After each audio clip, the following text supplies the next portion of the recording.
Article 16 of Indian constitution देखिए, equality of opportunity in the matter of equality of opportunity in the matter of public employment ये segment आप देखिए, equality of opportunity in the matter of public employment दिख रहा है। अब इसके अंदर देखें आप क्या लिखा हुआ है, ये एकदम एग्जैक्टली कॉन्स्टिट्यूशन लिखा हुआ है। There shall be equality of opportunity for all citizen the matter of employment और appointment in the office under the state. यानी कि आपको इक्वालिटी ऑफ अपॉर्चुनिटी मिलेगी किस मैटर में, सब लोग इक्वल माने जाएंगे किस मैटर में, मैटर में पब्लिक एम्प्लॉयमेंट के मैटर में, ठीक है, अपॉइंटमेंट के मैटर में। कोई भी ऑफिस जो अंडर है स्टेट के अंडर में है, उसमें अपॉइंटमेंट हो या एम्प्लॉयमेंट मिले तो उसमें सब लोगों को इक्वल अपॉर्चुनिटी दी जाएगी। ये नहीं होगा कि तू पर्टिकुलर कास्ट का है या पर्टिकुलर रिलीजन का है तो तुझको ये अपॉर्चुनिटी नहीं मिलेगी। जैसा कि पहले हुआ करता था, मैंने बताया कि एक कुछ जॉब होती थी जो रिजर्व होती थी कि ये सिर्फ किंग के बच्चों को मिलेगा, राजा के बच्चों को मिलेगा, राइट। वो ऐसा नहीं है। या पहले अंग्रेजों के टाइम पर ये होता था कि सिर्फ ब्रिटिशर्स ही सिविल सर्विस एग्जाम में बैठ सकते हैं और कोई नहीं बैठ सकता है। तो ये वाली बात यहाँ पे क्लियर हो गई कि अगर स्टेट के अंडर में कोई एम्प्लॉयमेंट है तो आप किसी को डिस्क्रिमिनेट नहीं कर सकते। ऐसा नहीं है कि अंग्रेजों के टाइम पे शुरू में इन्होंने इंडियंस को बैठने नहीं दिया है, बाद में अलाउ किया है इंडियंस को। पहले इन्होंने इंडियंस को नहीं बैठने दिया, लेकिन जब बाद में इंडियंस को अलाउ किया तो मैंने आपको हिस्ट्री में बताऊंगा भी, और आप लोगों ने सुना भी होगा कि कई कई लोगों ने इंडियन सिविल सर्विस का एग्जाम क्लियर किया, जबकि बहुत टफ एग्जाम हुआ करता था वो, ठीक है। और नो सिटीजन, अब देखिए यहाँ पे आपको दो वर्ड एक्स्ट्रा मिलेंगे पिछले वाले उससे, ठीक है। सेकंड क्लॉज देखिए, सेकंड क्लॉज पे फोकस करिए आप लोग। नो सिटीजन शैल, ठीक है, आर्टिकल 16 का क्लॉज सेकंड फोकस कर रहे हैं। No citizen shall on the ground only of the religion, race, caste, sex. अब देखो सेक्स के बाद सीधे प्लेस ऑफ बर्थ नहीं है, डिसेंट है, तो इसको अंडरलाइन कर लो, डिसेंट है एंड प्लेस ऑफ बर्थ है, उसके बाद में रेजिडेंट है। यहां दो वर्ड एक्स्ट्रा आ गए हैं, क्या क्या आ गया है, डिसेंट एंड रेजिडेंस, ठीक है। इन दोनों को अंडरलाइन कर लीजिए। आर्टिकल 15 में आप देख रहे हैं कि आर्टिकल 15 के अंदर religion, race, caste, sex, place of birth है। इसके अंदर religion, race, caste, sex, descent, place of birth and resident है। तो आपका दो वर्ड जो एक्स्ट्रा है उसको मार्क कर लीजिए पहले तो, ठीक है, ओके। अब इसमें यह कह रहा है कि इसके ग्राउंड पर, यानी कि यहाँ पे अब मैंने आपको रिलीजन बता दिया कि भाई हिंदू, मुसलमान, सिख, ईसाई होने की बिना पर, रेस बता दिया मोंगलॉइड, कॉकसॉइड और नेग्रोइड होने की बिना पर, रेस वंश वो क्या नाम है वर्ण होने की बिना पर, या कास्ट बता दिया, सेक्स मर्द औरत बता दिया, ठीक है, प्लेस ऑफ बर्थ भी बता दिया था। अब दो चीजें और रह गई हैं, descent and place of birth and residence है। डिसेंट, तुम्हारा ओरिजिन कहां से है, तुम इस ओरिजिन के हो, अरब ओरिजिन के हो, यहाँ के हो, वहां के हो, ओरिजिन से कोई मतलब नहीं है आपका, पीछे वो कहीं का भी है उससे कोई फर्क नहीं पड़ता, वो कहाँ रह रहा है इससे भी कोई फर्क नहीं पड़ता, ठीक है, इंडिया में कहीं भी रह रहा हो, ठीक है ना। आप किसी के साथ डिस्क्रिमिनेशन नहीं कर सकते हो, वो अलग बात है। ये नहीं कह सकते कि आप बैठ ही नहीं सकते। हाँ, ये हो सकता है कि आपकी स्टेट का एग्जाम है तो आप अपनी स्टेट के लिए क्या नाम है कुछ रिजर्व सीटें कर सकते हो, ठीक है, लेकिन आप किसी को मना नहीं कर सकते कि आप राजस्थान के हो तो आप यूपी भी नहीं बैठ सकते। यूपी के एग्जाम में आप बैठो, आप लैंग्वेज क्राइटेरिया लगा सकते हो, जैसे तमिलनाडु में मान लो तमिल लैंग्वेज क्राइटेरिया लगा दो, जो तमिल सीख लो बैठे, ठीक है। बात समझ में आ गई। तो कुल मिलाकर रेजिडेंस बने बिहार के हैं, कहाँ के हैं नहीं फर्क है। प्लेस ऑफ बर्थ, रेजिडेंस तो अलग अलग चीजें हैं। मेरा प्लेस ऑफ बर्थ यूपी है लेकिन मैं रह कहाँ रहा हूँ, दिल्ली में मान लो, ठीक है, तो ये मेरा रेजिडेंस हो गया, okay. Nothing in this article, third clause, nothing in this article shall prevent parliament for making any law prescribing in regard to the class and class office under the government or any local or any other authority within the state or union territory, any recruitment at the residence within the state or union territory prior to such employment or the appointment। यानी कि आप जो है यहाँ पे क्या कह रहा है कि nothing in this article shall prevent parliament for making any law prescribing, यानी कि इसका मतलब ये नहीं है कि गवर्नमेंट लॉ नहीं बना सकती कुछ, ठीक है ना। किसी भी तरह का एग्जाम हो, चाहे वो स्टेट का एग्जाम हो, चाहे वो लोकल अथॉरिटी के एग्जाम हो, कोई ना कोई कानून बनाने को कोई मना नहीं कर रहा है एम्प्लॉयमेंट से रिलेटेड, आप लॉ बना सकते हो, ठीक है ना। बस इसका ध्यान रखना है कि आप डिस्क्रिमिनेट नहीं करोगे, ठीक है। पहली बात तो इसने ये कहा। फिर दूसरा क्लॉज 4 कह रहा है कि nothing in this article shall prevent, अब ये बहुत इंपॉर्टेंट है, nothing in this article shall prevent for making any provision for the reservation, ठीक है, of appointment or post in favor of any backward class of citizen in the opinion of state is not adequately represented in the under the service। इसका मतलब क्या है कि इस article का ये मतलब नहीं है कि रिजर्वेशन नहीं दे सकते, ठीक है, आप डिस्क्रिमिनेट नहीं कर रहे हो लेकिन आप रिजर्वेशन दे सकते हो। रिजर्वेशन, ये फोर्थ क्लॉज को मैंने हाईलाइट किया, ध्यान रखिएगा कि इस आर्टिकल का मतलब ये नहीं है कि आप जो लोग एडिक्वेटली रिप्रेजेंटेड नहीं है, एडिक्वेटली रिप्रेजेंटेड को अंडरलाइन कर लीजिएगा। एडिक्वेटली रिप्रेजेंटेड का मतलब क्या है, आपकी बुक में भी लिखा होगा, एडिक्वेटली रिप्रेजेंटेड जहां लिखा हो उसको अंडरलाइन कर लीजिएगा।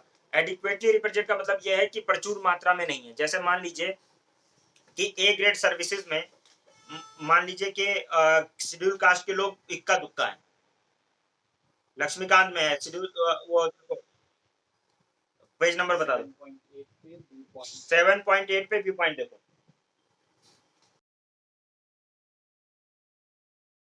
4 की बात है, इसको अंडरलाइन कर लो। एडिक्वेटली रिप्रेजेंट का मतलब है प्रचुर मात्रा में एडिक्वेटली रिप्रेजेंट ना हो। जैसे मान लीजिए कि ए ग्रेड सर्विसेज हैं, उसमें एससी एसटी कितने इक्के दुक्के हैं, कोई एक दो है, तो ए ग्रेड सर्विसेज के लिए शेड्यूल कास्ट को या शेड्यूल ट्राइब का वो रिजर्वेशन कर सकते हैं कि आप 50% सीट या 20% सीट हम सिर्फ एससी एसटी से भरी जाएगी, ठीक है ना, तो ऐसी गवर्नमेंट कर सकती है, गवर्नमेंट की ड्यूटी है। ओके ओके, फिर क्लॉज 4A देखो, क्लॉज देखते जाओ, क्लॉज बहुत इंपॉर्टेंट है। Clause 4A, nothing in this article, ध्यान से सुनिएगा, nothing in this article shall prevent the state from making any provision for reservation in matter of promotion, ठीक है, promotion with consequential seniority.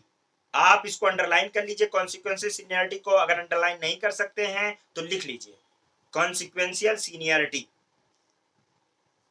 Nothing in this article shall prevent the state from making any provision for reservation in the matter of promotion with consequential seniority to any class or classes of post in the service under the state in favor of scheduled caste and scheduled tribe which in the opinion of state are not adequately represented in the service under the state। इसका मतलब ये है कि आप ऐसे समझ रहिए कि ये जो क्लॉज 4A है ये सिर्फ किसके बारे में बात करता है, प्रमोशन की बात करता है। पहली बात तो आप ये अंडरलाइन कर दीजिए कि this article talks about promotion, ठीक है, ये सर्विस में एंट्री की बात नहीं करता, प्रमोशन की बात करता है, और specially it is talking about the consequentiality को अंडरलाइन करिएगा। और उसके अलावा आप अंडरलाइन करेंगे schedule caste and schedule tribe को, ये सिर्फ शेड्यूल कास्ट और शेड्यूल ट्राइब के बारे में बात कर रहा है, इसमें ओबीसी की बात नहीं की गई। ठीक है, उसके बाद में आता है 4B। 4B कहता है nothing this article shall prevent, अभी मैं समझाऊंगा बहुत डिटेल में, समझो, टेंशन, आर्टिकल 16 में टाइम लगेगा समझाने में, तो थोड़ा सा पहले पढ़ लो कि आर्टिकल क्या क्या है। आर्टिकल 4B कह रहा है कि nothing in this article shall prevent the state for from considering any unfilled vacancies of a year which are reserved for being filled up in that year in accordance with any provision for reservation made under clause 4 or 4A as a separate class of vacancy to be filled up in any succeeding year, or such class of vacancy shall not be considered together with the vacancy of the year in which they are filled up by determining the ceiling of 50% reservation on the total number of the vacancies that year। ठीक है, अभी समझ में नहीं आया होगा आप लोगों के, बोलो नहीं आया समझ में यार, अगर आ गया तो बहुत ब्रिलियंट हो तुम लोग, नहीं आया होगा मैं तो नहीं मानता कि आया है, ठीक है, मैं नहीं मानता ना, तो बोल दो नहीं मानते तो ना मानिए, हमें आ गया तो आ गया, मतलब थोड़ा आ गया बहुत अच्छी बात है। चलो मैं अभी इसको बता भी नहीं रहा हूँ, है ना, और अगला आर्टिकल भी पढ़ा देता हूँ, फिर बताता हूँ सारा डिटेल में। Nothing in this article shall affect the operation of any law which provided, fifth clause पढ़ रहा हूँ, nothing in this article shall affect the operation of any law which provide that the incumbent of the office in connection with the affairs of any religious or denominational, ठीक है, a denominational institution or any member of the governing body thereof shall be a person professing a particular religion or belong to a particular denomination। इसका मतलब यह है कि इसमें occupation की बात किसी रिलीजन को लेकर बात नहीं की गई है, इसमें स्टेट के अंदर जो सर्विसेज हैं उनकी बेसिकली बात की गई है। ठीक है, चलिए हम बात करते हैं अभी इसको डिटेल में, समझिए ऐसा, पहले ऐसे समझिए कि इसको समझने के लिए देखो ये आर्टिकल एक साथ ऐसा नहीं ऐड किया गया। देखो 4A 4B आपको लिख रहा है तो ए भी तो अमेंडमेंट से आया होगा, ये तो आपको कंफर्म है। तो कुछ अमेंडमेंट करने के लिए कोई कहानी होगी पीछे, ऐसी तो अमेंडमेंट होता नहीं है, कोई ना कोई कहानी होती है ना। और जब तक वो कहानी आपको समझ में नहीं आएगी तब तक आपको बात समझ में नहीं आएगी। तो पहले कहानी सुन लो तब आर्टिकल 16 समझ में आएगा। ठीक है भाई, कहानी सुन लो। चलो आ जाओ पहले कहानी सुनो। ठीक है, आर्टिकल 16 को समझने की कोशिश करते हैं। देखो इसमें क्या है, ध्यान से सुनो। ये क्वेश्चन पूछा गया कि भाई क्या, 2-3 क्वेश्चन इसमें हैं जिसके बेसिस पर आप जिससे आपको समझने की जरूरत पड़ेगी। पहला तो ये क्वेश्चन उठता है कि क्या सब कोई रिजर्वेशन दिया जाएगा तो क्या डिस्क्रिमिनेशन है। जैसे क्या मान लीजिए कि आप कहते हो सब इक्वलिटी है, पब्लिक एम्प्लॉयमेंट में सबको बराबर अपॉर्चुनिटी दी जानी चाहिए, चाहे वो किसी भी कास्ट का हो, रिलीजन का हो, रेस का हो, डिसेंट का हो, कहीं का भी हो। लेकिन अगर रिजर्वेशन दे रहे हैं तो क्या रिजर्वेशन इसका उल्टा नहीं है? रिजर्वेशन क्या उल्टी बात नहीं है? रिजर्वेशन में तो आप क्या कर रहे हो, आप बेसिकली रिजर्वेशन में किसी के साथ तो डिस्क्रिमिनेशन कर रहे हो ना, कुछ लोगों को स्पेशल प्रिविलेज तो दे रहे हो ना। ठीक है, पहला क्वेश्चन ये होता है। दूसरा क्वेश्चन क्या होता है, अरे माइक बंद कर लो। दूसरा, माइक इधर से बंद कर लो। दूसरा क्वेश्चन क्या उठता है, दूसरा क्वेश्चन ये उठता है कि क्या अगर एडिक्वेटली रिप्रेजेंटेड नहीं है एससी और एसटी, तो क्या उनको प्रमोशन में भी रिजर्वेशन दिया जाना चाहिए? जैसे मान लो कि टॉप, जैसे लोअर पोस्ट पे तो है एससी एसटी लेकिन पे नहीं, तो क्या प्रमोशन में भी रिजर्वेशन दिया जाना चाहिए? दूसरा क्वेश्चन। ठीक है, समझ रहे हो? तीसरा, क्यों क्या सिर्फ एससी एसटी रिप्रेजेंटेड नहीं है, और भी लोग तो हैं जो रिप्रेजेंटेड नहीं है, जिनका मतलब एडिक्वेट रिप्रेजेंटेशन नहीं है कि नहीं है? और भी तो लोग हैं एससी एसटी के अलावा जिसको हम अदर बैकवर्ड क्लासेस कहते हैं, ओबीसी। तो उनके लिए क्या प्रोविजन होगा, क्या उनको उनके लिए गवर्नमेंट कोई कानून बना सकती है? ये सारे डिस्प्यूट अराइज हुए, और ये आज के डिस्प्यूट नहीं है, ये जब कॉन्स्टिट्यूशन बना तभी से डिस्प्यूट। ठीक है, मेरी स्लाइड में आप लोग देखेंगे कि Balaji versus state of Mysore मैंने केस दिया है। स्लाइड देखिए,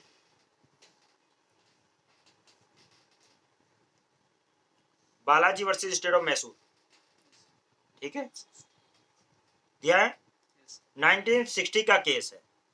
ठीक है, इसके अंदर सबसे पहली बार इस चीज का क्वेश्चन उठा कि क्या रिजर्वेशन, क्या मतलब रिजर्वेशन को कैसे कंसीडर किया जाना चाहिए, कैसे पता चले कि कौन बैकवर्ड। तो सुप्रीम कोर्ट ने कहा कि caste of a person, caste उस समय कहा था कि caste of a person can not be the sole criteria, sole test for ascertaining whether the class is a backward class or not.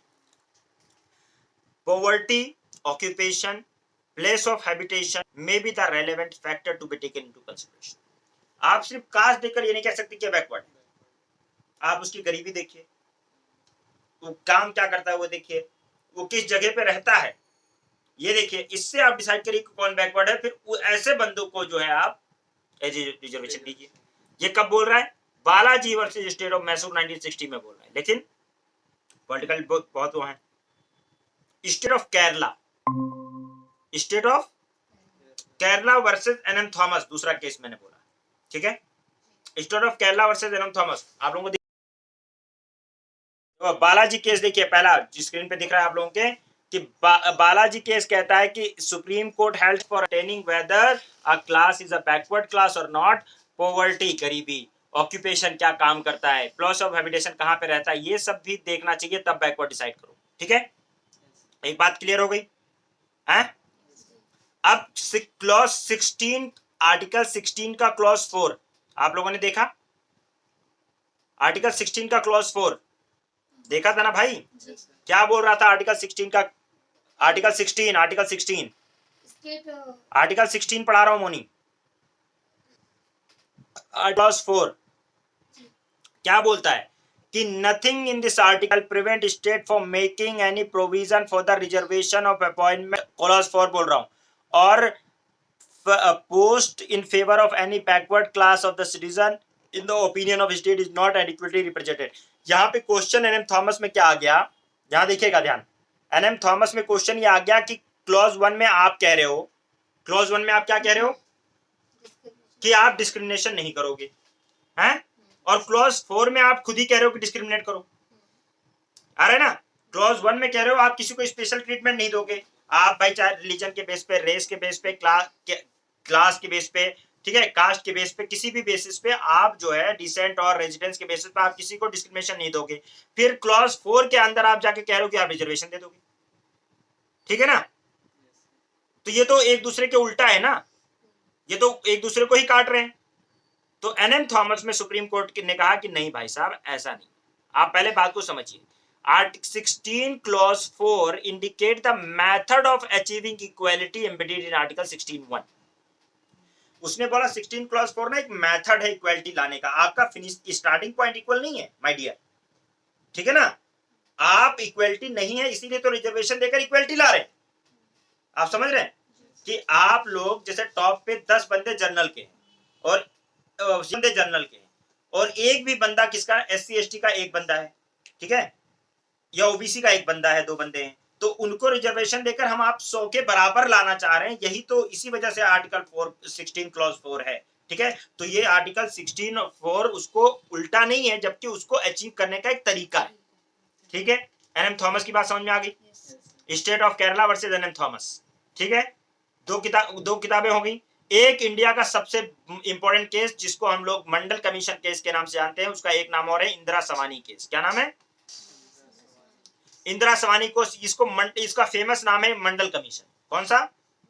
बहुत फेमस केस है, बहुत फेमस केस है। इसके ऊपर आरक्षण जो मूवी बनी है ये इसी के ऊपर बनी है। किसके ऊपर बनी है?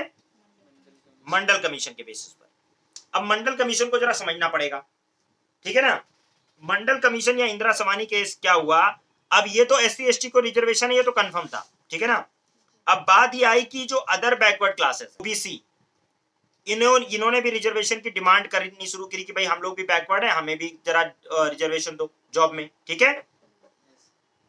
तो OBC या अदर बैकवर्ड क्लासेस जो हैं, जो अदर देन SC ST हैं, उनको रिजर्वेशन कैसे दिया जाए, तो कमीशन एक अपॉइंट की गई। कौन सी कमीशन? मंडल कमीशन। हमें कमीशन अपॉइंट की गई कि भाई जाइए, और आप, ये आपकी बुक में भी दे रखा है मंडल कमीशन। मंडल कमीशन अपॉइंट की गई कि जाइए, ठीक है, JP मंडल, ये JP मंडल साहब हैं, ठीक है, इनकी कमीशन अपॉइंट की गई कि आप बताइए जाके कि कैसे हम लोग OBC को रिजर्वेशन दे देंगे। मैंने कहा था गवर्नमेंट को कुछ भी करना होता है तो क्या करती है? कमिटीज बनाती है। तो उन्होंने क्या कहा आप सुनिएगा, यहां से आपको सारा OBC का कॉन्सेप्ट क्लियर हो जाएगा। अदर बैकवर्ड, देखो SC ST को रिजर्वेशन है, वो ये कह रहे हैं कि भैया हमें शेड्यूल कास्ट और शेड्यूल ट्राइब, यानी शेड्यूल कास्ट कौन लोग होते हैं? जो एकदम लोअर कास्ट हैं, चमार, भंगी, ये सब जितने भी हैं वो सब शेड्यूल कास्ट में आएंगे, ठीक। शेड्यूल ट्राइब कौन होते हैं? जो जंगलों में रहते हैं, आदिवासी। लेकिन और भी यादव हैं, ठीक है, यादव हैं, और क्या नाम है, और भी दुनिया भर के कास्ट है ना, मुस्लिम में भी और गैर मुस्लिमों में भी, बहुत सारे कास्ट है ना, वर्मा, ये वो, किसान उसान जितने भी हैं। तो अदर देन जो मतलब एकदम शेड्यूल कास्ट नहीं है, बीच के जो लोग हैं वो भी तो गरीब हैं, उनका भी तो एक्सप्लॉयटेशन हुआ है, उनके बारे में क्यों नहीं सोचते? वो भी तो जनता है। अच्छा, तो कहा गया उतना रिजर्वेशन ना दो लेकिन कुछ तो दो। तो कुल मिलाकर, लेकिन पॉपुलेशन OBC की बहुत ज्यादा है। तो क्या हुआ कि कमीशन ने पूरा डिस्कशन किया, मंडल कमीशन ने, और उसने बताया कि 27%, कितना? 27% जो है वो OBC का रिजर्वेशन होना चाहिए। उन्होंने आंकड़ा निकाल के दिया कि टोटल जो SC, मतलब 27% किसको रिजर्वेशन दे दो? पॉपुलेशन के हिसाब से, वो भी ज्यादा नहीं है क्योंकि पॉपुलेशन तो ज्यादा है उनकी, लेकिन 27% रिजर्वेशन किसको दे दो? OBC को दे दो। रट्टा मार लीजिएगा, OBC का रिजर्वेशन कितना है? 27%। और रिजर्वेशन, लेकिन ये किसमें ये भी लगाया कि SC ST OBC सारा रिजर्वेशन मिलाकर 50% से ज्यादा रिजर्वेशन नहीं होना चाहिए। क्या बोला? SC ST OBC सारा मिलाकर 50% से ज्यादा रिजर्वेशन नहीं होना चाहिए। 50% जनरल सीटें रहेंगी और 50%, लेकिन ये ध्यान रखिए कि जो OBC वाला जनरल है या SC ST वाला है, वो जनरल में अगर कंप्लाई कर जाता है तो जनरल कैटेगरी काउंट किया जाएगा। अगर जनरल में टॉप कर जाता है OBC कैटेगरी में नहीं जाएगा। यानी वो जनरल में आ सकते हैं, जनरल में सब आ सकते हैं, लेकिन SC ST या OBC में उसकी कैटेगरी के लोग। ठीक है, ये बात हो गई। 50% ज्यादा नहीं होगा। और ये आप 10 साल के बाद कोई गवर्नमेंट ने इसको इंप्लीमेंट करने की कोशिश, रिकमेंडेशन आ गया, लेकिन किसी गवर्नमेंट ने इसको इंप्लीमेंट करने की कोशिश की नहीं की। 1980 में है, मंडल कमीशन बनाया गया था 1980s में, ठीक है ना। इंदिरा सवानी केस तो 1993 में आया है, लेकिन इंप्लीमेंट नहीं किया गया तो केस भी नहीं हुआ।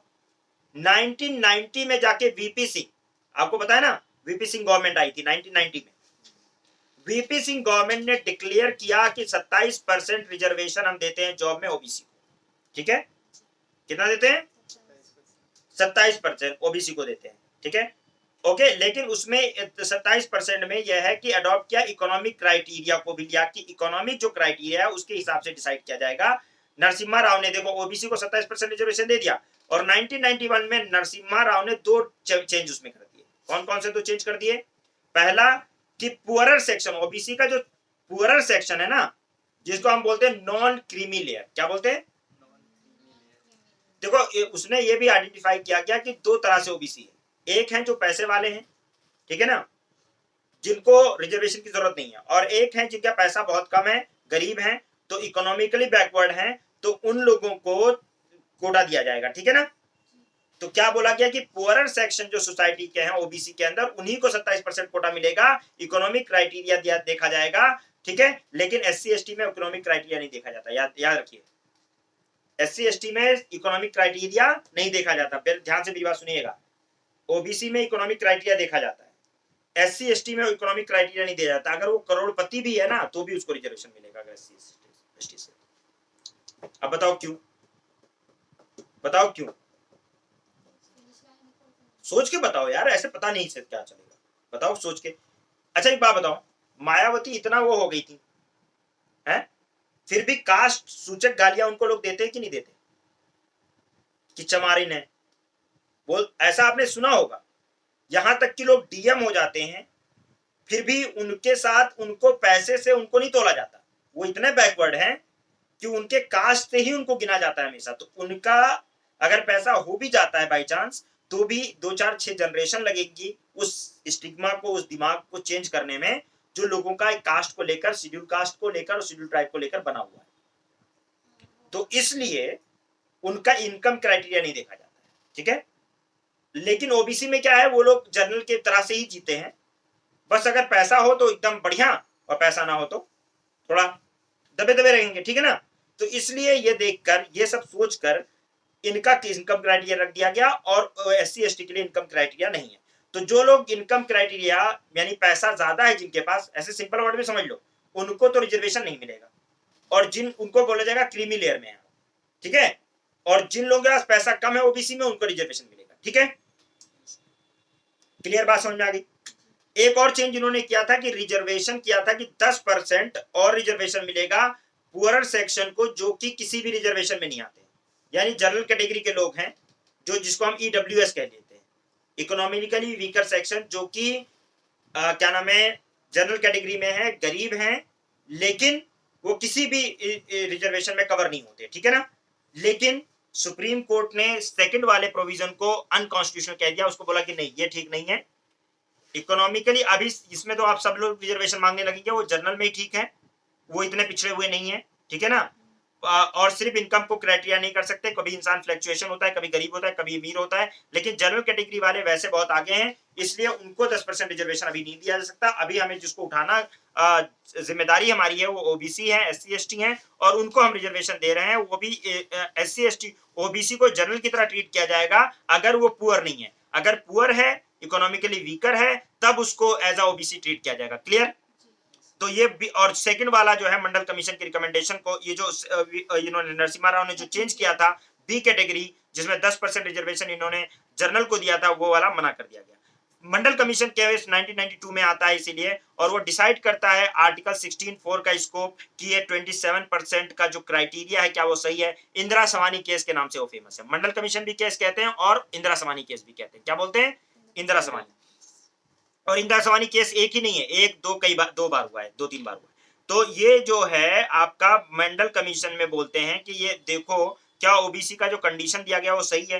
तो यहाँ पे कहा गया कि the advance section among the OBCs, उनको क्लेमी लेयर किया, उनको बोला कि should not be exclude from the list of beneficiary of the reservation, should B exclude from the list of beneficiary of the reservation. Simple बात कह दी।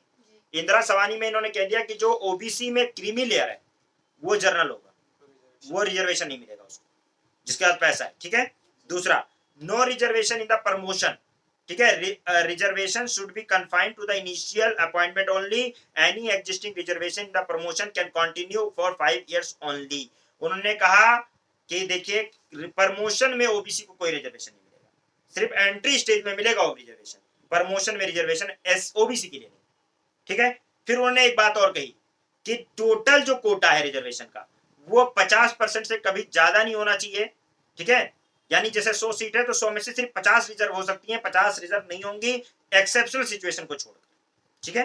किसी year में exceptional situation, अगर पिछली बार आप नहीं भी भर पाए हो सीट तो अगले साल कैरी फॉरवर्ड कर सकते हो। जैसे मान लीजिए कि ओबीसी के कैंडिडेट ही इतने नहीं आ पाए, मिनिमम क्राइटेरिया ही नहीं सेटिस्फाई कर पाए, 27% था, 20%, 10% लोग भरे गए और 17% खाली रह गई सीटें ओबीसी वाली, तो अगले साल आप 17 सीटों को उसमें ऐड कर सकते हो अगले साल की वैकेंसी, ठीक है ना। जैसे कि इसको कैरी फॉरवर्ड रूल कहते हैं। क्या बोलते हैं? Carry forward. जैसे मान लीजिए कि इस वक्त 27 सीटें ओबीसी की, लेकिन 7 ही सीट भरी, 20 सीटें नहीं भरी, तो अगले साल के रिक्रूट में आप 20, जैसे अगले साल मान लीजिए 10 सीट है तो 20 ये भी ऐड कर दो, 30 सीट दो रिजर्वेशन उसमें। लेकिन ऐसे करते करते तो अगर बैकलॉग पड़ता चला गया तो ऐसे हो सकता है 60% हो जाए। तो इन्होंने बोला है तो फिर उसको कन्वर्ट कर दो जनरल में, सिर्फ 50% तक ही रिजर्वेशन रहेगा, चाहे वो सीट बढ़ती जाए तो भी 50% से ज्यादा रिजर्वेशन नहीं रहेगा। यानी बैकलॉग जो पड़ी हुई है ना, अनफिल्ड जो वैकेंसीज पड़ी हुई हैं, उनको आप कैरी फॉरवर्ड कर सकते हो, लेकिन उतना ही कितना, 50%, 50% से ज्यादा नहीं, ठीक है, किसी भी साल में, ओके। और एक बात कहा गया कि परमानेंट एक स्टैट्यूटरी बॉडी की जाए, जो बनाई जाए, जो कि एग्जामिन करे कि ओबीसी में कौन क्या नाम है डिजर्व करता है रिजर्वेशन और कौन डिजर्व नहीं करता है, ठीक है ना। और इनकी रिकमेंडेशन के बाद एक कमेटी बनाई गई, रामनंदन कमेटी। कौन सी बनाई गई? अब ये सब चीजें हो गई तो गवर्नमेंट ने जो है वो लिया, डिसीजन लिया, क्या क्या एक्शन लिया गवर्नमेंट ने। एक कमेटी बनाई, रामनंदन कमेटी। कौन सी कमेटी? कौन सी कमेटी? रामनंदन, याद रखिएगा। ये आइडेंटिफाई करने के लिए कि कौन क्रीमी लेयर में है और कौन क्रीमी लेयर में नहीं। 1993 में इन्होंने अपना रिपोर्ट सबमिट किया नेशनल कमीशन, और उसके बाद में कहा गया कि national commission for backward class establish किया जाए, ठीक है। क्या बनाया जाए? अच्छा, ये national commission for backward class पहले कॉन्स्टिट्यूशनल बॉडी नहीं थी, ध्यान रखिएगा, ठीक है ना। फिर अभी आप लोग देखिए, आपका चैप्टर जो है कॉन्स्टिट्यूशनल बॉडी हो गई है ये नेशनल कमीशन फॉर ओबीसी। ये आपका कॉन्स्टिट्यूशनल बॉडी है, आपका चैप्टर नंबर, कॉन्स्टिट्यूशनल बॉडीज वाले चैप्टर में देखिए, ये आपका national commission for OBC, SC ST है, ओबीसी है, ठीक है ना। तो नेशनल कमीशन फॉर ओबीसी कौन सा चैप्टर है? नेशनल कमीशन 49 चैप्टर देखिए, 49 chapter national commission for BC बना हुआ है, ठीक है। ये पहले कॉन्स्टिट्यूशन के अंदर कॉन्स्टिट्यूशनल बॉडी नहीं थी, बाद में इसको जो है अमेंड करके, चेंज करके इसको बनाया गया। कौन से आर्टिकल के तहत इसको डाल दिया गया है? अगर कॉन्स्टिट्यूशनल बॉडी बना दी जाएगी तो कौन से आर्टिकल पहले 93 में सेटअप की गई, फिर उसके बाद में 102nd कॉन्स्टिट्यूशनल अमेंडमेंट 2018 में हुआ, और उससे इसको आर्टिकल 338B एक नया आर्टिकल ऐड किया गया। आप उसमें देखिएगा पहले ही सेकंड पैरा में इस्टेब्लिशमेंट ऑफ द कमीशन, देखिए आपका चैप्टर नंबर 49 देखिए जरा लक्ष्मीकांत खोल के, चैप्टर नंबर 49, उसके अंदर सेकंड पैरा पढ़िए। पहले लास्ट लाइन पढ़िए, बैकवर्ड क्लास के लिए जो national commission for backward class बनाया गया 1993 में। फिर सेकंड पैरा में देखिए लेटर 102 कॉन्स्टिट्यूशनल अमेंडमेंट 2018 में किया गया, और इसे कॉन्स्टिट्यूशनल स्टेटस दिया गया, और उसके लिए एक आर्टिकल ऐड किया गया इसमें कॉन्स्टिट्यूशन में, आर्टिकल 338B, ठीक है ना। तो आप पूछोगे सर 338A भी तो होगा? हाँ बिल्कुल, 338A जो है ST के लिए है। किसके लिए है? और 338 जो है वो SC के लिए है। किसके लिए है? Schedule caste. पहले शेड्यूल कास्ट और शेड्यूल ट्राइब एक साथ था, इसको बाद में अलग कर दिया गया। तो national commission for schedule caste के लिए 338 है, 338A शेड्यूल ट्राइब के लिए और 338B ओबीसी के लिए है। ठीक है, ये नया बनाया गया और ये 102 कॉन्स्टिट्यूशनल अमेंडमेंट 2018 में ऐड किया गया। या ठीक है, अंडरलाइन कर लिया, मार्क कर लिया, आप लोगों ने मार्क किया ऑनलाइन वालों?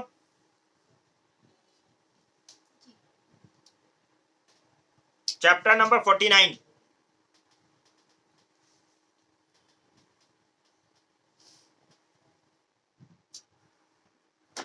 चैप्टर नंबर 49 में देखिए, उसके अंदर नेशनल कमीशन फॉर बीसी लिखा हुआ है। उसमें पहले पेज पे सेकंड पैरा में देखिए 102nd constitutional amendment 2018 article 338 B add किया गया। ये नया कमीशन बनाया गया है। ठीक है ना, national commission for backward classes. इसको पहले पार्लियामेंट ने बनाया, लेकिन ये कॉन्स्टिट्यूशन 2018 में यानी 1993 में बना है, लेकिन कॉन्स्टिट्यूशनल स्टेटस इसको कब बना मिला है? 2018 में। यानी 2017 से पहले अगर आपने एग्जाम लिखा होगा 18 से पहले, तो आप इसको नॉन कॉन्स्टिट्यूशनल बॉडी कहोगे, स्टेचुटरी बॉडी कहोगे। अब क्या है? कॉन्स्टिट्यूशनल बॉडी है। ठीक है, बात समझ में आ गई? समझ में आ रहा है? तो ये किस लिए बनाया गया? ये ओबीसी का कि कौन ओबीसी में रहेगा, किसको बाहर किया जाएगा, कितना रिजर्वेशन चाहिए, उसकी रिकमेंडेशन देने के लिए अब ये परमानेंट बॉडी है। ठीक है, और उससे पहले रामनंदन कमेटी सिर्फ इसके लिए बनाई गई थी कि आप आइडेंटिफाई करो कि ओबीसी में क्रीमी लेयर कौन सी कास्ट होगी और कौन सी कास्ट क्रीमी लेयर, यानी कौन क्रीमी लेयर से बाहर होगा और कौन क्रीमी लेयर के अंदर होगा, क्या क्या क्राइटेरिया होना चाहिए। ठीक है, ओके। और इसमें बता दिया गया कि रिजर्वेशन के अंदर, प्रमोशन के अंदर कोई रिजर्वेशन आपको नहीं मिलेगा। क्लियर? क्या यहां तक बात समझ में आ गई है? रामनंदन कमेटी तक बात समझ में आ गई है तो मुझे बताइए आप लोग। रामनंदन कमेटी ये वाला,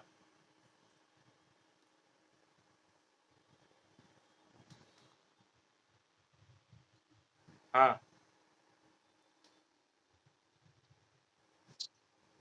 ये नरसिम्हा राव गवर्नमेंट ने कहा था, सुनो अभी, वो नरसिम्हा राव गवर्नमेंट ने कहा था, लेकिन इसको सुप्रीम कोर्ट ने मना कर दिया था। बाद में अभी मोदी गवर्नमेंट ने इसको भी करवा दिया है, ईडब्ल्यूएस वाला भी। ठीक है,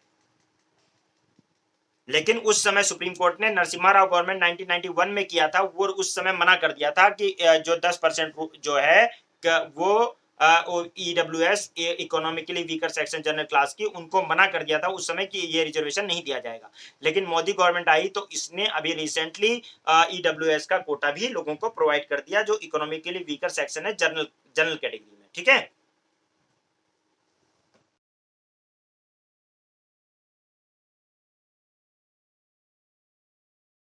रामनंदन कमेटी बनाई गई थी क्रीमी लेयर आइडेंटिफाई, और क्रीमी लेयर का कॉन्सेप्ट सिर्फ किसमें? ओबीसी में। ध्यान रखिएगा, एससी एसटी में क्रीमी लेयर का कॉन्सेप्ट नहीं है, यूपीएससी का वो ध्यान रखिएगा। ठीक है,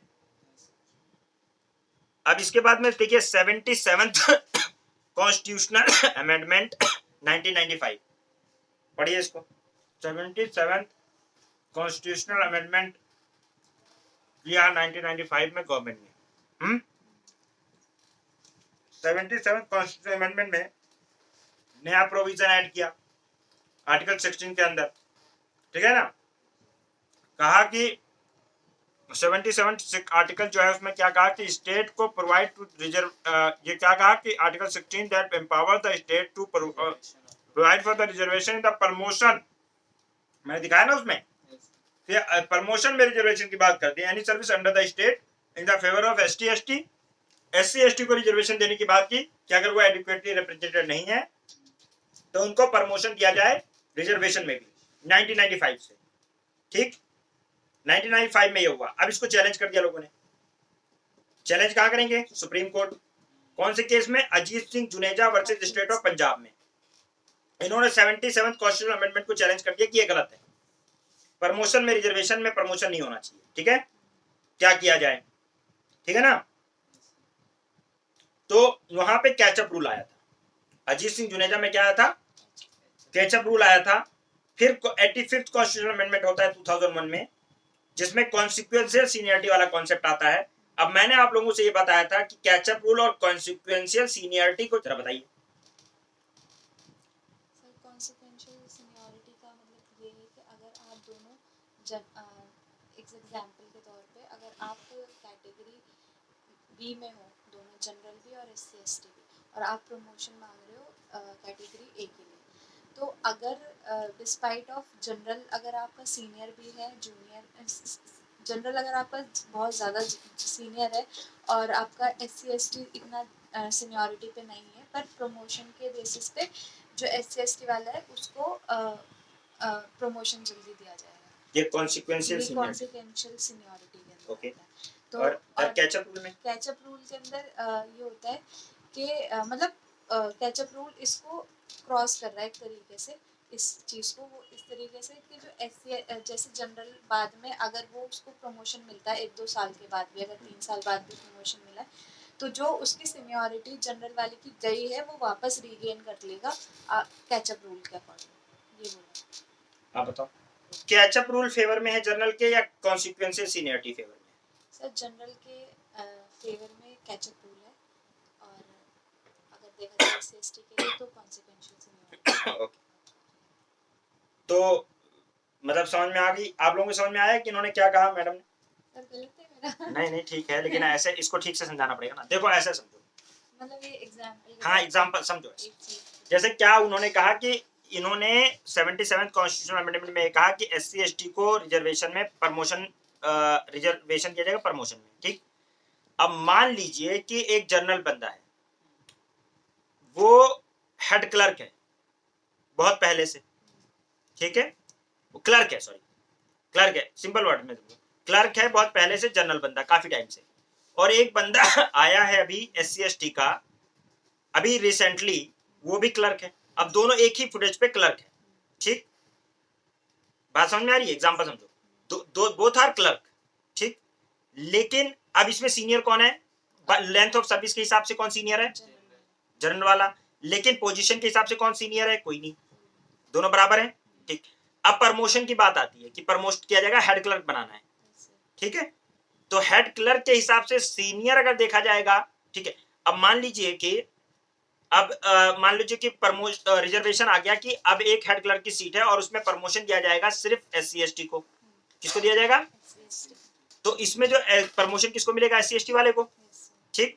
अब उसने मान लीजिए प्रमोट कर दिया गया, हेड क्लर्क बन गया कौन? SC ST वाला।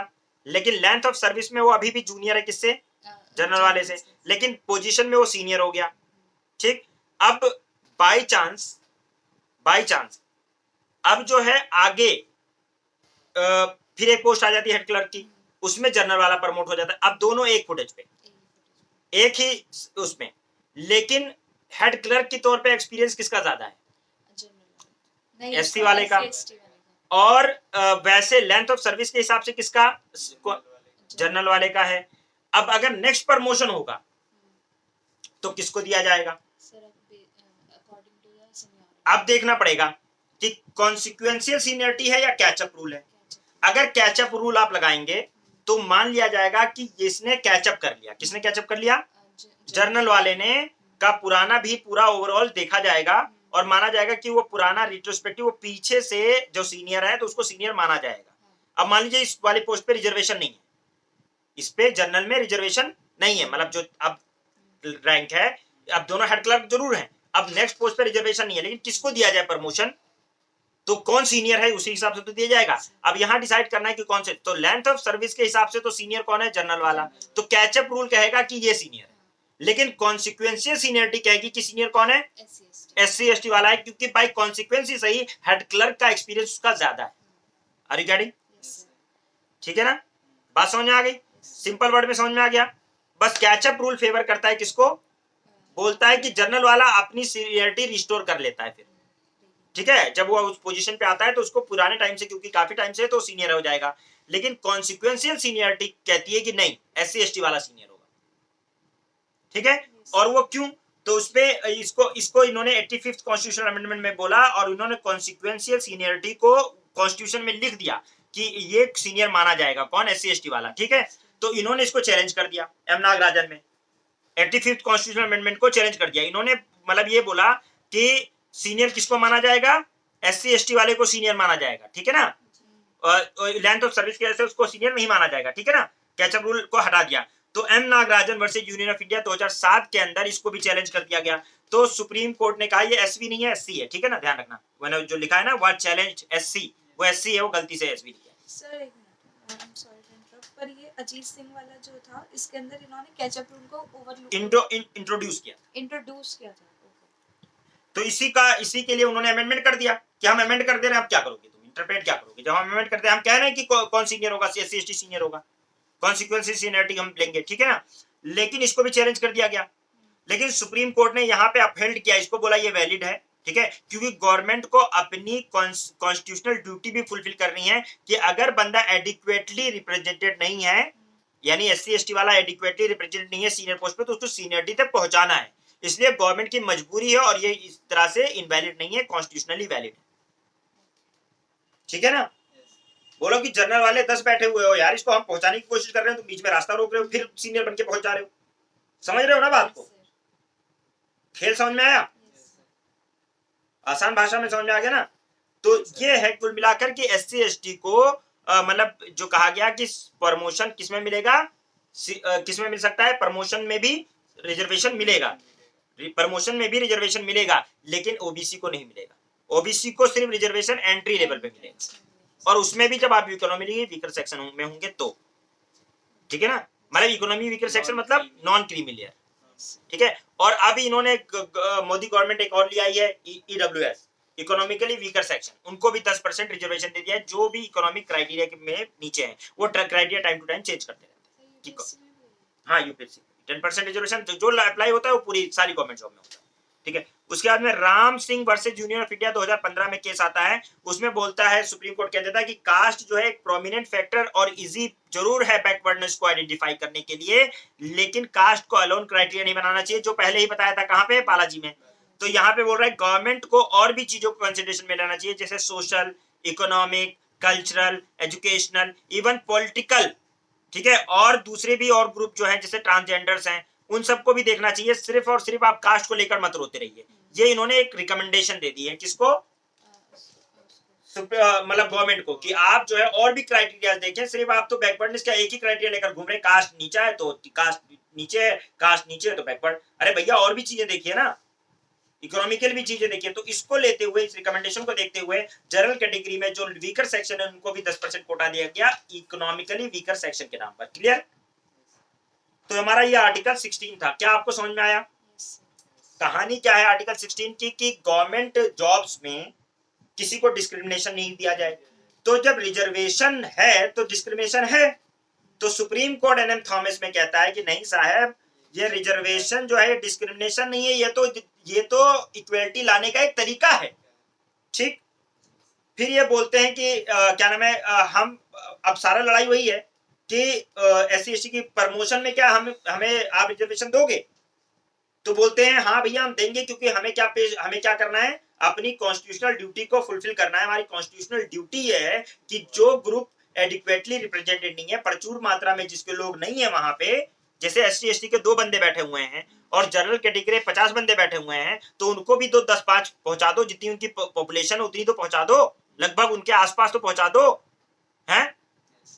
आप देखिए मुस्लिम्स का रिप्रेजेंटेशन कितना है गवर्नमेंट जॉब में, आप 18 से 20% हैं, 20% है मान लीजिए, और आप 20% हैं क्या गवर्नमेंट जॉब में। और अगर 20% होता ना, तो 20% मतलब 200 लोग आईएएस बनते हर साल, 1000 अगर सीट आ रही है तो 200 लोग तो कम से कम आईएएस बनने चाहिए। बंदे कितने हैं, 30, 35, 32, 30, इससे ज्यादा मुस्लिम नहीं बनते किसी साल भी आईएएस। परसेंटेज निकालो, 3% भी नहीं बनते हो, 2% भी नहीं बनते हो, है कि नहीं है। जो टोटल सिलेक्शन है उसमें भी, जबकि होना तो चाहिए ना कि 18%। संसद में आपके पास कितनी सीट होनी चाहिए, कितने संसद हैं, आप उंगली पे गिन लोगे आपके कितने सांसद हैं मुस्लिम, कितने हैं, अरे 30-35 गिन लोगे ना। और होने की हर जगह इसी तरह एससी एसटी का भी कहानी यही है। लेकिन ये क्या करते हैं, थोड़ा सा सेटिस्फाई करने के लिए एक प्रेसिडेंट में इन्होंने बना दिया, मुस्लिम को भी बनाया, कई बार बने, और एससी भी बनाए, अब एसटी भी बनाए, है कि नहीं। तो ये है, ऐसा है कि मतलब ये सिर्फ बैलेंस दिखाने के लिए, ठीक है, कि हाँ मतलब हम लोग सबको रिप्रेजेंटेटिव दे रहे हैं, लेकिन फिर भी ठीक है, क्योंकि मेजोरिटी जो है वो पॉलिटिक्स में तो उसी का भी प्रिवेल करेगा।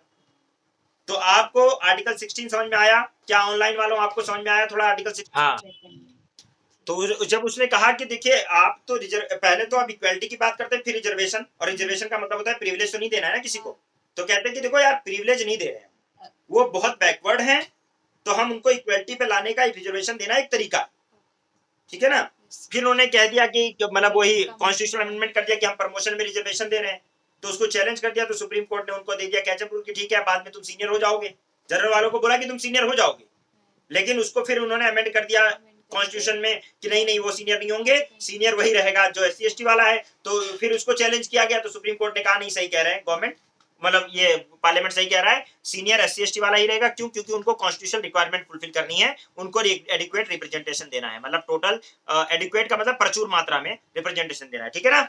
अब आ जाइए आर्टिकल 17 एंड 18। 17 अनटचेबिलिटी की बात करता है, किसकी बात करता है, untouchability, abolition of untouchability. Article 17 खोल लीजिए मेरे स्लाइड से खोलिए, देख लिया। अनटचेबिलिटी, अनटचेबिलिटी का मतलब क्या है कि अछूत, एबोलिशन, ठीक है। Untouchability is abolished in and it's practice in any form is forbidden. ये छुआछूत नहीं है, ध्यान रखिएगा, अछूत है, अछूत, छुआछूत एक बीमारी होती है, और अछूत उसको कहा जाता है जो आदमी होता है, तो अछूत है, ठीक है। उसको किसी भी फॉर्म में फॉरबिड किया गया है कि किसी को आप अछूत नहीं करोगे। The enforcement of any disability arising out of untouchability shall be an offense punishable in accordance with law। अगर आपने किसी को अछूत कहा या कहा कि इसका छू लिया, इसने लोटा छू लिया, इसने ये छू लिया, वो छू लिया, मैं ये अछूत है, ठीक है ना, इसको छूने से मेरा धर्म भ्रष्ट हो जाता है, तो आपने ऑफेंस किया, ठीक है। अब इसको ये गवर्नमेंट के खिलाफ केस होगा या आदमी के खिलाफ केस होगा, ये बताओ। ये इंडिविजुअल तो करेगा, मैं कहूंगा ना कि तू अछूत है, तूने क्या नाम है क्यों छुआ, ये तो मेरे खिलाफ केस होना चाहिए ना, नहीं, ये गवर्नमेंट के खिलाफ केस होगा, मेरे खिलाफ भी केस होगा, लेकिन गवर्नमेंट के खिलाफ भी केस होगा। कैसे, अगर गवर्नमेंट ने कोई कानून नहीं बनाया होगा इसको प्रोटेक्ट करने के लिए, तो गवर्नमेंट की ड्यूटी है कि ऐसा कोई कानून बनाए जिससे मुझे सजा मिल सके कि अगर मैंने अछूत कहा है, और गवर्नमेंट ने अगर ऐसा कोई कानून नहीं बनाया है तो गवर्नमेंट को फिर पूछा जाएगा, और अगर गवर्नमेंट ने कानून ने बनाया है तो तुरंत इंप्लीमेंट होगा, उस कानून के तहत आपको अरेस्ट किया जाएगा, मुझे अरेस्ट किया जाएगा, जो कहेगा उसको अरेस्ट किया जाएगा और उसकी सजा दी जाएगी, ठीक है। तो यहां देखिए 1976 में अनटचेबिलिटी ऑफेंस एक्ट 1955 लाया गया, मतलब उसको अमेंड किया गया, रिनेम किया गया, और उसका नाम रखा गया, पहले अनटचेबिलिटी ऑफेंस एक्ट 1955 था, एक कानून बना दिया था गवर्नमेंट ने अपनी काम से भरी, ठीक है। आप नहीं कह सकते मैंने कानून बना दिया है, ठीक है, इस कानून का वायलेशन होगा, आपको अरेस्ट किया जाएगा। उसको नाम रखा गया protection of civil right act 1955। क्या रखा गया, प्रोटेक्शन ऑफ सिविल राइट्स। और सिविल राइट एक्ट में इसमें बहुत ही मतलब मुश्किल बना दिया गया, इसको कह दिया गया कि जो ऑफेंस है ना SC ST वाले, इसको बोल दिया नॉन कंपाउंडेबल है। अगर आपसे कोई बोले कि कोई ऑफेंस नॉन, रट्टा मार लीजिएगा, याद रखिएगा, नॉन कंपाउंडेबल का मतलब यह है कि कंप्रोमाइज अलाउड नहीं। जैसे कि मान लीजिए क्या होता है, नॉन कंपाउंडेबल का मतलब क्या होता है, आप कंप्रोमाइज नहीं कर सकते। कंप्रोमाइज क्यों नहीं कर सकते, देखिए, क्योंकि भाई मान लीजिए ठाकुर साहब है, ठाकुर साहब ने किसी दलित को खूब अनटचेबिलिटी प्रैक्टिस की, खूब पिटाई करी है, और उसके बाद उस पर दबाव बनाया कि तू अब कंप्रोमाइज कर, नहीं तो तुझे गोली मार देंगे, है।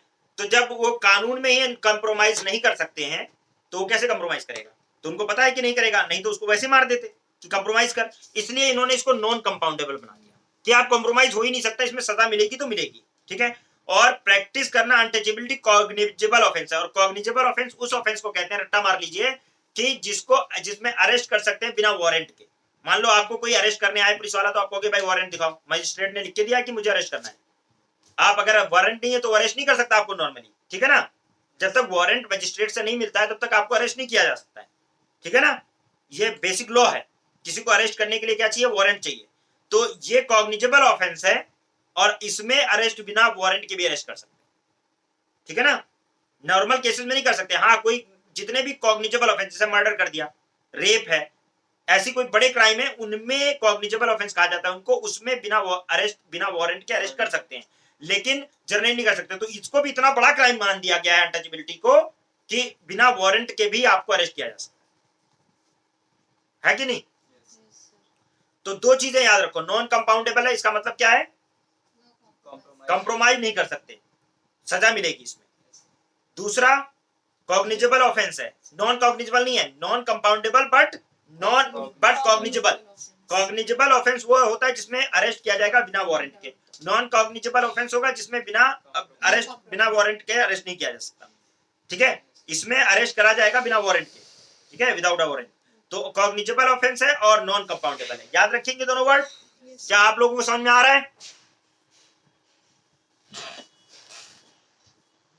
ऑनलाइन वाला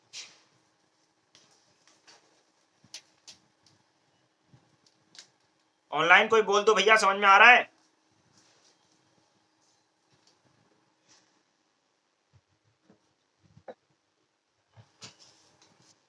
हाँ बोलो, आवाज कट रही है क्या?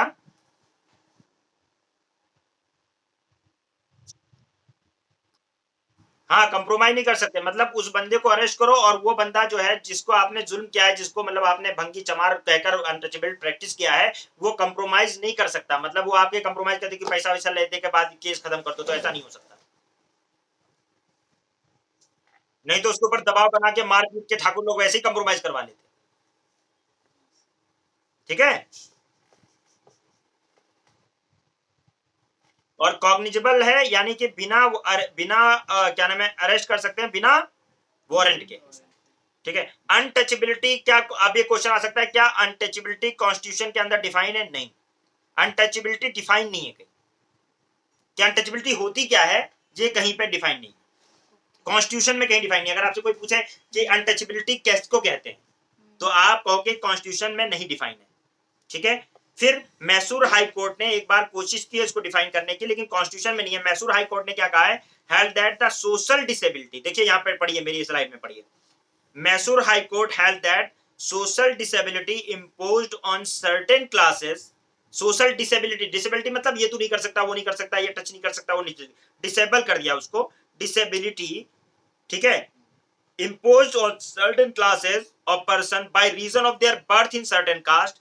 क्यों उसको डिसेबल किया? कि किसी कास्ट में वो पैदा हुआ है, इसलिए उसको कह दिया तू ये नहीं कर सकता, वो नहीं कर सकता। ठीक है ना, उसको डिसेबल कर दिया किसी चीज को लेकर, इसको बोलेंगे अनटचेबिलिटी। क्या कहेंगे?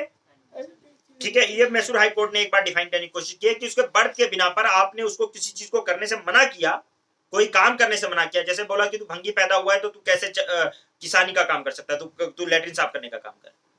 ठीक है ना, तो ऐसे अगर आपने किया तो ये डिसेबल कर दिया ना उसको सोशली, तो इसको कहेंगे ये जो है अनटचेबिलिटी है। मैसूर हाई कोर्ट ने कहा, लेकिन कॉन्स्टिट्यूशन में कहीं नहीं कहा है। Protection of civil right act 1955 कहता है the offence committed on the ground of untouchability are punished either by the imprisonment और बाय फाइन और बोथ। ठीक है। और बोलता है person convicted of the offense of untouchability disqualified for the election to the parliament and the state legislature। ये भी इसने कह दिया है कि अगर कोई अनटचेबिलिटी प्रैक्टिस किया हुआ पाया गया और उसको साबित हो गया कि इसने अनटचेबिलिटी प्रैक्टिस की है, तो अगर एमपी है तो एमपी की पोस्ट उसकी चली जाएगी, और एमएलए है तो एमएलए की पोस्ट चली जाएगी। ठीक है, वो डिस्क्वालीफाई हो जाएगा, वो उसमें फिर वो क्या नाम है, उसमें इलेक्शन नहीं लड़ सकता है। ठीक है ना, ये है अगर किसी ने ऐसी प्रैक्टिस की तो इतना मतलब सख्त बना दिया इसको। ठीक है, किसने? Protection of civil right act 1955। रट्टा मार लीजिए, कौन सा एक्ट है और ये कौन से कानून के अंदर बना है? आर्टिकल 17 के अंडर में। किसके अंडर में? आर्टिकल 17 के अंदर में कौन सा कानून बनाया गया है इसको प्रैक्टिस करने के लिए? अगर parliament civil right protection act नहीं बनाती तो गवर्नमेंट की जिम्मेदारी थी। ठीक है ना, लेकिन उसने बना दिया तो स्टेट की जिम्मेदारी खत्म होगी, उसने तो कानून बना दिया ना। in People's Union for Democratic Right versus union of India में सुप्रीम कोर्ट हेल्ड करता है कि आर्टिकल 17 जो है वो प्राइवेट इंडिविजुअल के खिलाफ भी है। ठीक है, ओके, किसके खिलाफ है? प्राइवेट इंडिविजुअल के खिलाफ भी है कि आपने प्रैक्टिस की तो आपको भी किया जाएगा, और कॉन्स्टिट्यूशनल ऑब्लिगेशन है स्टेट का कि नेसेसरी एक्शन ले कि ये राइट वायलेट ना हो। ठीक है, ये राइट वायलेट ना हो, ये नेसेसरी एक्शन ले, किसको? गवर्नमेंट की ड्यूटी है। तो अनटचेबिलिटी समझ में आई, आर्टिकल 17 समझ में आया। आर्टिकल 18 कहता है अबोलिशन ऑफ टाइटल। ठीक है, सिर्फ मिलिट्री और एकेडमिक टाइटल छोड़ दीजिए आप। कौन सा टाइटल? मिलिट्री और एकेडमिक टाइटल। ठीक है, मिलिट्री और एकेडमिक टाइटल का मतलब क्या है? मिलिट्री टाइटल मतलब कैप्टन, कर्नल, मेजर, ये सब जितने भी रैंक है इन सबको छोड़ दीजिए, मिलिट्री वाले टाइटल वो जिंदगी भर आप लिख सकते हैं। एकेडमिक टाइटल मतलब जैसे आप एडवोकेट हो गए, जैसे आप डॉक्टर हो गए, जैसे आप कोई मतलब इसी तरह इंजीनियर हो गए या आईएएस हो गए, तो ये सब अगर आप है तो आप जिंदगी भर अपने नाम के साथ लिख सकते हो। अदरवाइज इसके अलावा कोई टाइटल आप नहीं ले सकते हो। जैसे कि पहले होता था ना सर, नाइटहुड का टाइटल मिलता था, सर सैयद अहमद खान, सर ये सर वो, है ना। तो सर वाला नाइटहुड का टाइटल आप फॉरेनर से नहीं ले सकते। इसी तरीके से महाराज, अधिराज, कुंवर, दानिश, अभी कुंवर दानिश कुंवर लिखते हैं लेकिन कुंवर नहीं लिख सकते आप, ठीक है। कुंवर या क्या नाम है, महाराज या नवाब साहब या नवाब राय या इस तरह की कोई भी नाम जो आपको बड़ा दिखाए और बाकी लोगों को छोटा दिखाए, ऐसा टाइटल आप नहीं ले सकते हो, ठीक है। और कोई भी फॉरेन टाइटल भी बिना प्रेसिडेंट की परमिशन के लिए आप नहीं ले सकते हो, ठीक है ना। फॉरेन टाइटल जैसे कोई कुछ मिल रहा है ना आपको कि नाइटहुड, ड्यूक, लॉर्ड, है ना, ये सब, तो ये टाइटल सब कुछ आप नहीं ले सकते हो, फाइन। जैसे पहले होता था ना लॉर्ड के उसमें जो मिलता था ना आपका नाइटहुड का टाइटल वगैरह मिलता था, तो सर का टाइटल मिलता था, और वो लोग विंस्कॉट, लॉर्ड, विंस्कॉट वगैरह बनते थे, उसमें ड्यूक का टाइटल मिलता था, विंस्कॉट का टाइटल मिलता था, ठीक है। और क्या नाम है उसका टाइटल मिलता था, बहुत सारे तरह के टाइटल देते थे लोग, ठीक है ना। ओके, तो वो टाइटल सारे आप बिना, फॉरेन कोई भी स्टेट आपको टाइटल दे रहा है तो आप नहीं ले सकते ऐसे, ठीक है, जब तक कि प्रेसिडेंट यहाँ का परमिशन ना दे दो, ठीक है। और कोई भी ऐसा टाइटल आप होल्ड नहीं करोगे जिससे आप बहुत बड़े नजर आओ, बाकी लोग छोटे नजर आए, आप राजा नजर आओ, बाकी लोग जनता नजर आए, तो वो नहीं कर सकते आप, मना है, ठीक है, क्लियर। तो आर्टिकल 18 तक आपका क्लियर हो गया। आर्टिकल 14 से लेकर 18 तक जनाब आपका